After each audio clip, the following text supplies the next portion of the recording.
मुल्क की दिफा नाकाबिल तस्खीर बनाने का मिशन। पाकिस्तान का फतेह मिसाइल का कामयाब तजुर्बा। फतेह मिसाइल जमीन से जमीन पर 120 किलोमीटर तक मार कर सकता है। ISPR के मुताबिक तजुर्बे का मकसद फौजी तैयारी और तकनीकी सलाहियत की जांच है। फतेह मिसाइल जदीद नेविगेशन सिस्टम से लेस है। फतेह मिसाइल अपने हदफ को बेहतर और दुरुस्त अंदाज में निशाना बनाने की सलाहियत रखता है।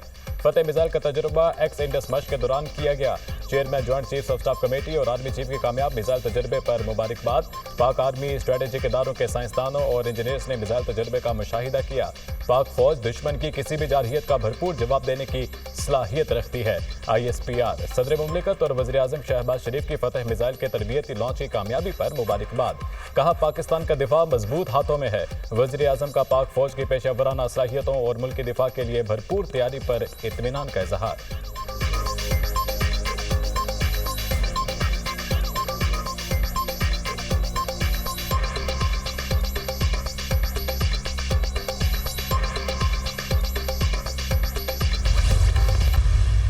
Our armed forces are, ready, and there has been an attempt between the night 29th and 30th of April. We had credible news of some misplay or adventurism by Indian Air Force. Alhamdulillah, we made them to run back and turn back to India. Our Air Force moved swiftly, timely, and made them to run back and turn back to India. Pakistan की रियासत पहलगाम वाक़े में बिल्कुल मुलव्वस नहीं। हमारे हाथ साफ हैं। पहलगाम ड्रामा भारत का अपना रचाया हुआ है। 29 और 30 अप्रैल की रात भारतीय तैयारों ने मिस एडवेंचर की कोशिश की, मगर उन्हें भागने पर मजबूर कर दिया। पाक फौज ने भारत के मुहिमजोई के अज़ाइम को लम्हों में नाकाम बना दिया। दुनिया को बता दिया किसी किस्म का एडवेंचर बर्दाश्त नहीं करेंगे। हम अलर्ट हैं। भारत ने जारहियत की तो भरपूर जवाब मिलेगा। पाकिस्तान किसी भी सूरत में पहला कदम नहीं उठाएगा। भारत खित्ते को जंग की तरफ धकेल रहा है। नायब वज़ीर आज़म इसहाक डार का तकरीब से खिताब। कहा, सिंतास मुआहदे को मुअत्तल करना आलमी कवानीन की खिलाफ वर्जी है। हम अपने हिस्से का एक कतरा पानी नहीं छोड़ेंगे। पहलगाम ड्रामे का मकसद भारत में जारी तहरीकों से तवज्जो हटाना है। भारत के इक़दामात खित्ते और दुनिया के अमन के लिए खतरा है। आलमी बरादरी खित्ते की सूरत हाल का नोटिस ले।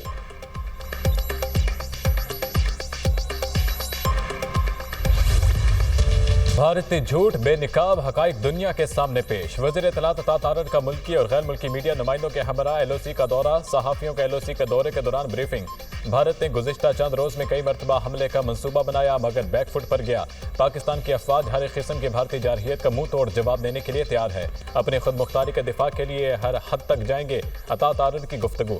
कहा, ज़मीनी हकाइक, मकामी आबादी की गवाही और हालात का मुशाहिदा करके मीडिया ने भारतीय दावों की हकीकत देख ली, जिन्हें भारत ख्याली दहशतगर्द कैंप्स करार देता रहा। वो आम शहरी आबादी के इलाके हैं। पाकिस्तान एक जिम्मेदार रियासत है जो न सिर्फ इलाकाई बल्कि आलमी अमन के लिए भी पुरआज़म है। भारत इल्ज़ाम तराशी के बजाय अपने ज़ेरे कब्जा कश्मीर में इंसानी हकूक़ की खिलाफ वर्जियों का नोटिस ले।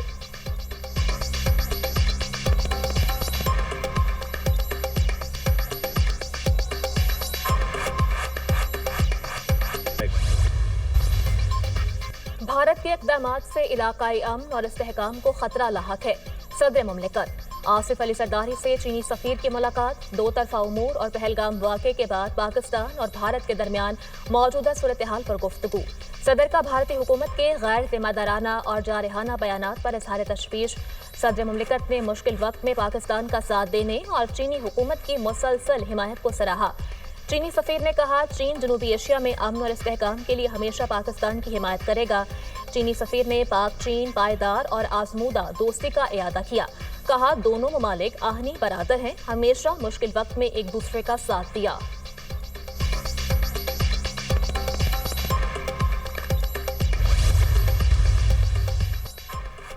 भारत की पाकिस्तान के खिलाफ आबी जारहियत जारी। दरियाई चिनाब में पानी का बहाव इंतहाई कम कर दिया। हेड मराला के मकाम पर दरियाई चिनाब में पानी की आमद 3177 क्यूसिक रह गई। हेड मराला पर पानी के अखराज के लिए स्पिलवे मुकम्मल बंद कर दिए गए।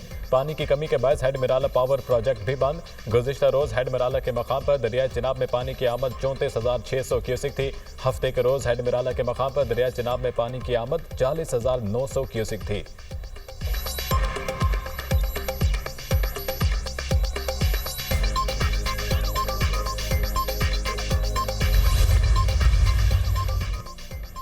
कौमी असेंबली में भारतीय जारियत के खिलाफ करारदाद लाने का फैसला। मुत्तफिका करारदाद आज शाम कौमी असेंबली के इजलास में लाई जाएगी। भारतीय जारियत और सरहद पार रियासती दहशतगर्दी पर बात की जाएगी। हुकूमत की जानिब से कौमी बयानिया और पॉलिसी वज़ा की जाएगी। सिंतास मुआहदे की खिलाफ वर्जी पर हुकूमत अपनी हिकमत अमली से अरकान को आगाह करेगी।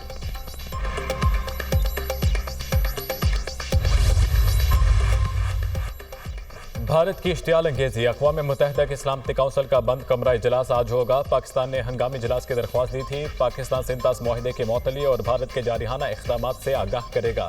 सदर सलामती कौंसिल का कहना है इजलास कशीदगी कम करने में मददगार साबित होगा। आसिम इफ्तिखार इजलास में पाकिस्तान की नुमाइंदगी करेंगे।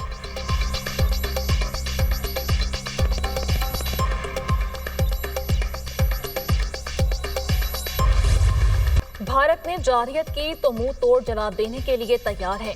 पाकिस्तान पुरअमन मुल्क और खित्ते में सलामती चाहता है। तर्जुमान पाक फौज ने दुश्मन पर फिर वाज़ेह कर दिया। वज़ीर इत्तलात अता तारड़ और DGISPR लेफ्टिनेंट जनरल अहमद शरीफ चौधरी की सियासी जमातों के अरकान को इन कैमरा ब्रीफिंग। DGISPR ने सियासी रहनुमाओं को पाक फौज की तैयारियों से आगाह किया। मौजूदा सूरत हाल के पेश नज़र कौमी सलामती के अमूर पर गौर।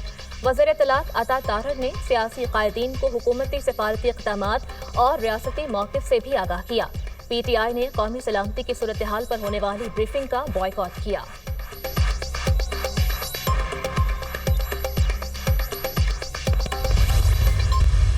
जहाँ तक कल के ना पेश होने का ताल्लुक है तो पाकिस्तान तहरीक इंसाफ का मौक़िफ़ यही था कि जो इंडस वाटर ट्रीटी है उसको सस्पेंड करना भी एक एक्ट ऑफ वार है। इंडिया के ख़िलाफ़ हम बिल्कुल मुत्तहिद है और फ़ौज के साथ खड़े इंशाअल्लाह ताला और पाकिस्तान के दिफा के लिए पाकिस्तान तहरीक इंसाफ हर जगह पर मौजूद होगी। सिंध तास मुआहदे पर ब्रीफिंग नहीं, APC का मुतालबा किया था। पहलगाम वाक़या और भारतीय इक़दामात के खिलाफ हम मुत्तहिद और पाक फौज के साथ खड़े हैं। चेयरमैन PTI बैरिस्टर गोहर की मीडिया टॉक। कहा पाकिस्तान के दिफा के लिए PTI सीसा पिलाई दीवार की तरह खड़ी है।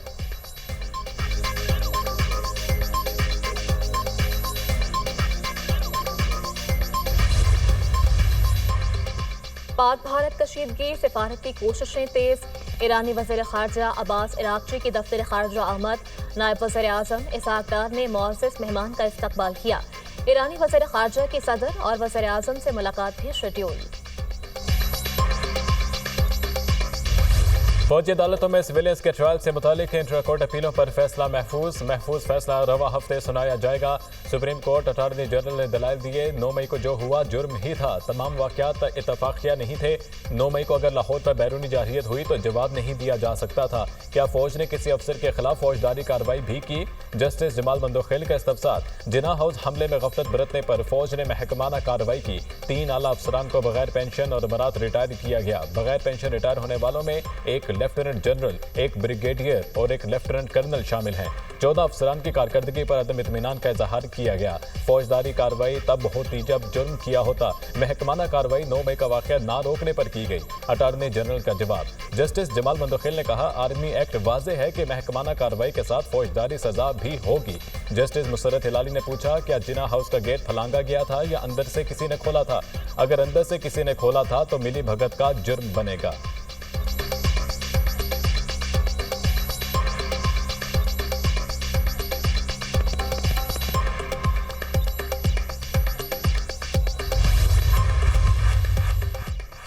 पानी को हथियार के तौर पर इस्तेमाल करना भारत की इखलाकी और सफारती दिवालियापन का सबूत है।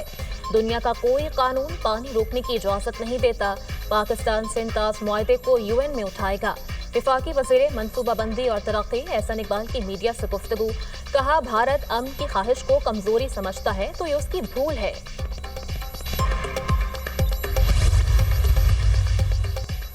सिंध तास मुआहदे की खिलाफ वर्जी हिंदुस्तान के अख्तियार में नहीं। पहलगाम फॉल्स फ्लैग ऑपरेशन को आलमी सतह पर भी कबूल नहीं किया गया। स्पीकर पंजाब असम्बली मलिक अहमद खान की प्रेस कॉन्फ्रेंस। कहा PTI ने मुल्की मामलात पर अहम तरीन इजलास में जाने से इनकार किया। PTI के नाखबात अंदेश फैसले को अवामी हमायत हासिल नहीं।